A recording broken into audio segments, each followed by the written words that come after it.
তোমরা এই ভিডিওটা দেখে কি বুঝতে পারলে? আমি জানি তোমরা কিছু বুঝতে পারবে না। আমি তাহলে তোমাদেরকে এই জায়গায় সব কিছু খুলে বলি। এনার আসল রহস্য, এটার আসল রহস্য হচ্ছে যে উনি ওই মাটির মূর্তির বদলে ওনাকে প্রতিষ্ঠা করা হোক ওখানে, আর সবাই ওনারই নাম জপুক। এই ছাড়া আর অন্য কিছু নয়। উনি চায় যে ওই মাটির মূর্তির আসনে মাটির মূর্তিকে সরিয়ে আমি বসতে চাই, তাহলে বিজনেসটা একটু ভালোভাবে চলবে। এই ছাড়া আর অন্য কিছু নয়। শুধুমাত্র বিজনেস, শুধুমাত্র টাকা, এই ছাড়া আর কোনো কিছু নয়। মানে নিজেকে প্রতিষ্ঠা করার জন্য এরা আজকের অপমান করছে। আর কিছু মানুষ ভাবছে যে ওই জায়গায় জাগ্রত মন্দির আছে। না ভাই, ওই জায়গায় কোনো জাগ্রত মন্দির নেই। ওই জায়গায় সব পুরো ফালতু মার্কা মন্দির। কারণ এরা নিজেদেরকে নিজেরাই প্রতিষ্ঠা করতে চাইছে।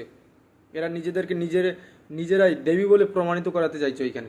আর এই সমাজের মানুষ আজও তারা বোকা আছে যে তারা এইখানে যাচ্ছে।